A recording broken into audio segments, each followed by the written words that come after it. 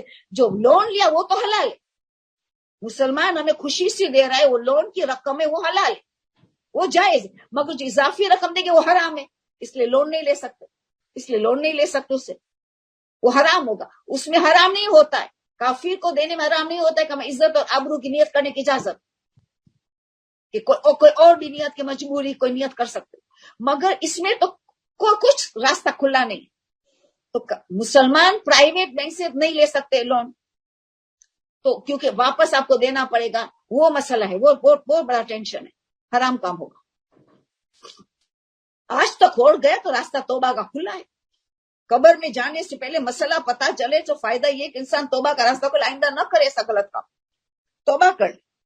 اور تیسرا بھی گورنمنٹ کی بینک, اس سے لون لینا کیسا ہے؟ مجہول المالک, مجہول المالک کی نیت سے لے سکتے ہیں. امام کا مال میں لے, لون کی نیت نہیں. دیکھو نیت مت دے, ہر ایک میں نیت کرنی پڑتی. میں لون نہیں, مجھے امام کا مال ہے, وہ امام کا مال لے رہے ہیں لون, مگر پھر مجبوری میں اضافی رقم کے لیے وہی نیت جو کافر کی بینک کا لون لیا, مجبوراً عزت اور آبرو کی میرے سوال ہے, تو اسی لیے مجھے دینا مجبوری ہوں. میں غم کی نہیں کہ سمے دے رہا ہوں, وہ مجبوری. تو یہ دونوں کی سیم ہوگا. اس میں بھی حکومت کی بینک میں مجہول المالک, جس کا مالک کوئی نہیں, اس کا مالک امام زمانہ ہے, ہمارا مرجع اجازت دیتا ہے, اسی لیے میرا استثناء اجازت دیتا ہے, تو نائب امام اس کا مالک اس وقت, تو میں لے رہی امام کا مال, میرا امام ایک نائب اجازت دیتا ہے, مگر دینے میں وہی مجبوری, عزت کا سوال ہے, میں نہیں دوں گی تو بہت بڑا پرابلم ہوا, وہ بہت بڑا نقصان ہوگا وغیرہ وغیرہ. تو اس نیت سے آپ دے سکتے ہو. تو یہ ہو گئے. اب تو دو بات ہو گئی, لون کی, نوکری کی. اب جو مین سوال جو آیا ہے کہ کیا ہم انٹرسٹ لے سکتے ہیں, تو کیسے لیں, کیا کرنا ہوگا ہم نے انٹرسٹ لینے سے. اگین کافر کی بینک میں ہم نے پیسے رکھا تو نیتوں کی حفاظت, بہت تاکید کیا آیت اللہ سستانی نے, حفاظت سے رکھا. بھلے پتہ ہے ڈیپ ڈاؤن کہ مجھے ملنے والا ہے, انٹرسٹ ملے گا, مجھے منافع ملے گا, وہ منافع ہے کہ حل جزاء الاحسان الا الاحسان, وہ ہمارے پیسے استعمال کرتا ہے ان کے کاروبار میں, ان ریٹرن مجھے یہ دے رہا ہے, گفٹ دے رہا ہے, مجھے کافی گفٹ ملا ہے, مجھے دے رہا ہے وہ, مگر میں سود نہیں لے رہی. کافی خوشی سے مجھے دے رہا ہے, میں لے رہی ہوں جو انٹرسٹ ہے.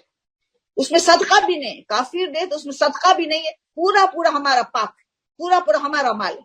ہاں وہ خمس کی تاریخ میں الگ ہے, بچت تو دیں گے, وہ تو خمس کا مسئلہ ہے, مگر صدقہ نہیں ہے. کافر سے ہم نے منافع ملا, بینک میں ہم نے پیسے رکھا حفاظت کی نیت سے, پھر جو منافع ملا پورے پورا ہمارا ہے, کوئی صدقہ ذمہ داری کچھ نہیں, سوائے کہ بچت میں جب خمس کی بات ہے وہ الگ ہے, خود کو صدقہ دینے مرضی تو الگ ہے, مگر کوئی ذمہ داری نہیں. اسی طرح مسلمان بینک میں ہم حفاظت سے رکھا, مسلمان بینک پرائیویٹ مسلمان بینک, ہماری نیت حفاظت سے, وہ ہمارا مال یوز کر رہا ہے, ہم نے گفٹ دے رہا تو ہم لیتے, وہ بھی پاک ہے. پرائیویٹ مسلمان بینک سے ہم نے اپنی دیکھا لون نہیں لے سکتے کیونکہ اضافی رقم ہم نہیں دے سکتے, وہ اضافی رقم دیتا ہے, تو حل جزاء الاحسان الا الاحسان, ہمارا پیسے استعمال کرتا ہے, ایک تحفہ دے رہے, گفٹ دے رہا ہے, خوشی سے دے رہا ہے, تو میں لے رہی. نیت ہوگی میں نے مال تو حفاظت کے لیے رکھا تھا, وہ بھی پاک ہے. صدقہ کچھ ضروری نہیں ہے, آپ کو خود کو دینے مرضی, مگر صدقہ نہیں کچھ نہیں, ساری رقم مسلمان پرائیویٹ بینک سے پاک ہے, ہمارا ہے. دو قسم کی بینک ہوتی, مزید دو قسم کی بینک ہے, 4 قسم کی بینکس ہوتی ہے دنیا میں, ایک کافر کی بینک, ایک پرائیویٹ مسلمان کی, ایک گورنمنٹ کی, ایک سیمی گورنمنٹ. اب آخری 2 بچی ہے, گورنمنٹ کی بینک اور سیمی گورنمنٹ. پاکستان کی مثال ہے, یا یو اے ای, کویت, ایسے ملک کا بینک میں نیشنل بینک ہے. نیشنل بینک وہ ہے جو گورنمنٹ کی بینک ہوتی ہے, اسلامک گورنمنٹ. اس کے لیے آیت اللہ سستانی نے کیا کہا, وہ بھی مجہول المالک, وہ بھی مجہول المالک, مالک اننون, سب کے پیسے جمع ہوتے, آپ کے ہاتھ میں پیسہ کس کا ہے, مالک اننون. تو یہ مالک کیونکہ اننون ہے, تو تم لے سکتے ہو. ہم لے تو سکتے ہیں مگر مسئلہ ہو جائے گا. صدقہ دینا واجب ہے. یا صدقہ دینا واجب ہے. اسلامک گورنمنٹ میں صدقہ دینا واجب ہے. پہلی دو میں پرائیویٹ کافر بینک یا گورنمنٹ کافر بینک ہو یا پرائیویٹ کافر بینک ہو یا مسلمان پرائیویٹ بینک ہو، اس میں صدقہ واجب نہیں ہے، ہماری مرضی ہے. مگر اسلامک گورنمنٹ بینک ہو، اسلامک گورنمنٹ بینک جیسے پاکستان نیشنل بینک، اس میں آیت اللہ سیستانی نے کہا تمہیں جب منافع ملے گا 50% آپ کا، 50 صدقہ، 50% تمہیں صدقہ دینا ہوگا، 50% تمہارا حق ہے. تمہارا حق ہے 50%. اب یہ دینا ہی پڑے گا، واجب ہے. سوائے تمہیں کم دینا ہے تو کسی اور، کیونکہ یہ کوئی بھی اس میں تقلید اور خمس ہمیشہ ساتھ میں جائے. تقلید خمس سے الگ نہیں ہوگا. خمس ان کو ہی دینا ہے جس کی ہم تقلید کر، جن کے فتاوا پہ عمل کرتے ہیں ہم ان کو خمس دینا ہے. مگر یہ مجہول المال ہر نائب امام حقدار ہے. یہ امام کا مال ہے تو ہر مجتہد نائب امام ہے، تو ہر مجتہد ہم اجازت دے سکتے. آپ کسی مجتہد کو رجوع کر سکتے ہو اگر وہ کم صدقہ کہتا ہے، اگر وہ کہتا ہے 20% دو کہ 10% دو تو تم فائدہ اٹھا سکتے ہو. آیت اللہ سیستانی نے تو کہہ دیا 50% صدقہ دینا ہے. غریب 12 امام شیعہ ہو، غریب ہو 12 امام شیعہ ہو، ان کو یہ صدقہ کا آدھا آدھا تمہارا. آج تک ہم نے اگر نہیں دیا تو ہم مقروض ہے غریبوں کا. ہم غریب 12 امام شیعہ کا مقروض ہے. ہم حساب کر کے توبہ بھی کرنی پڑے گی، ہم نے اتنا دیر کر دیا، حساب کر کے دینا پڑے گا.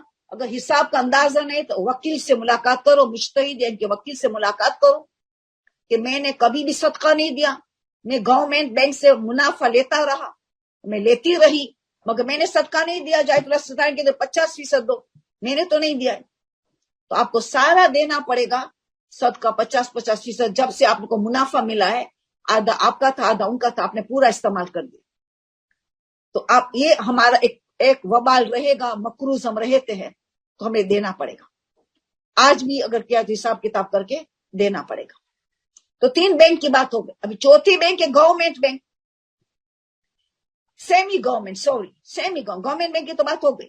سیمی گورنمنٹ یعنی 2 پارٹنر سے، گورنمنٹ اور کوئی پرائیویٹ مسلمان ہے کہ پرائیویٹ کافر ہے، 2 لوگ مل کے بینک، دونوں اونرشپ ہے، گورنمنٹ اور کافر یا مسلمان.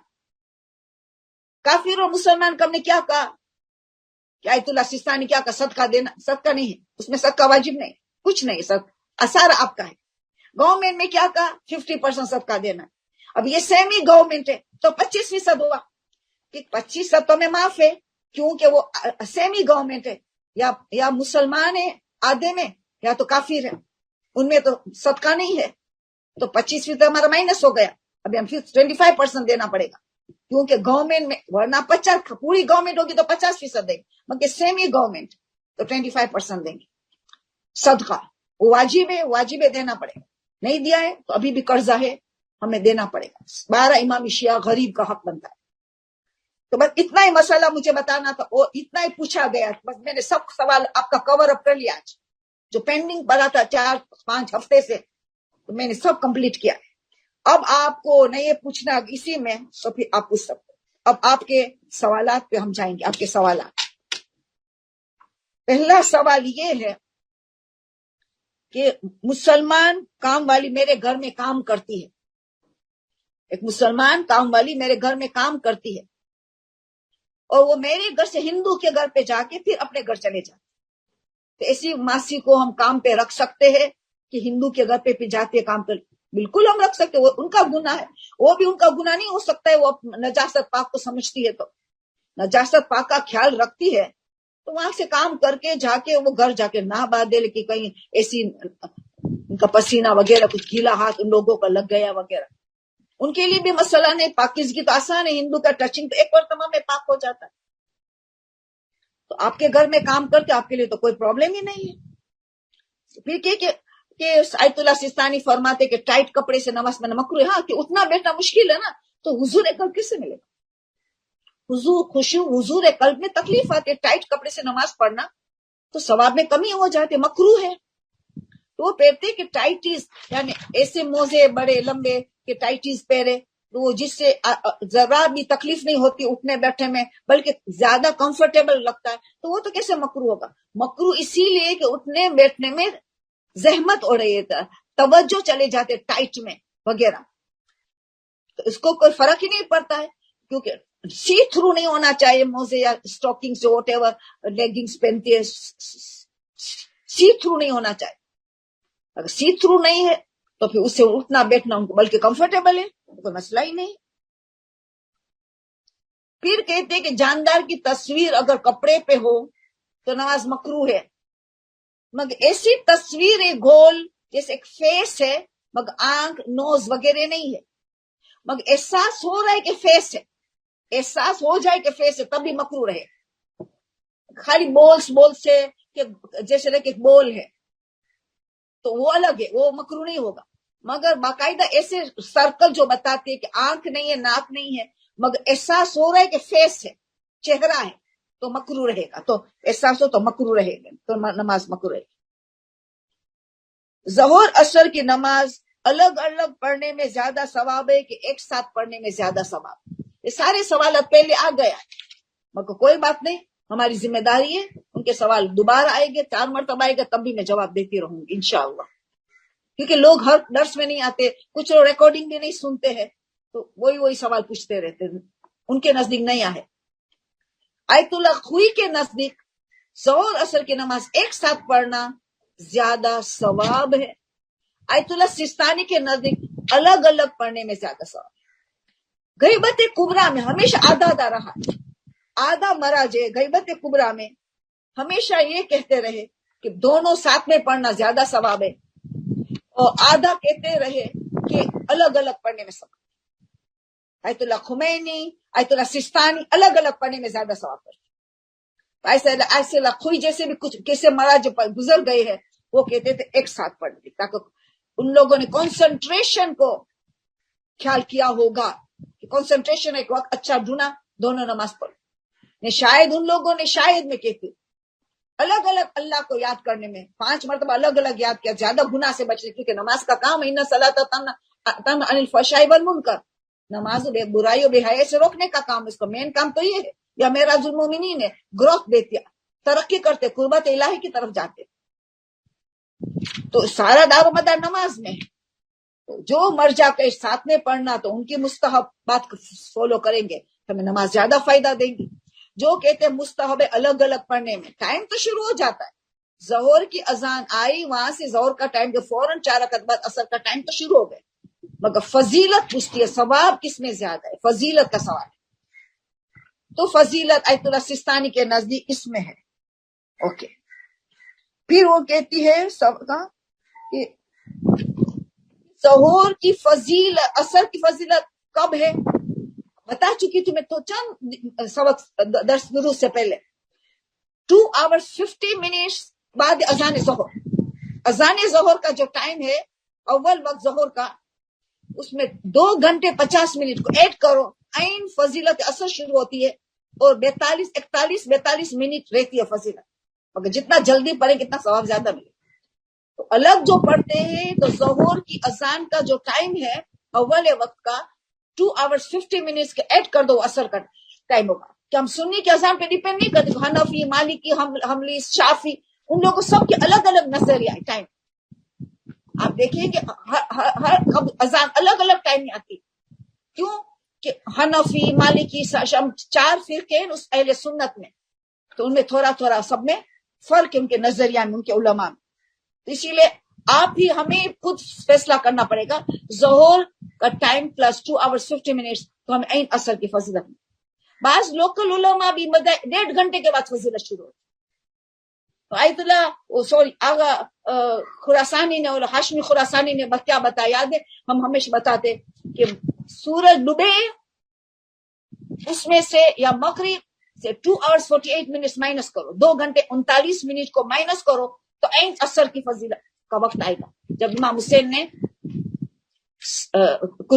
اپنی قربانی پیش کی، تو 2 hours 48 minutes مائنس کرو، یا مغرب ٹائم سے یا تو اثر سورج ڈوبنے سے مائنس کرو تو عین اثر کی فضیلت کا ٹائم ملے گا۔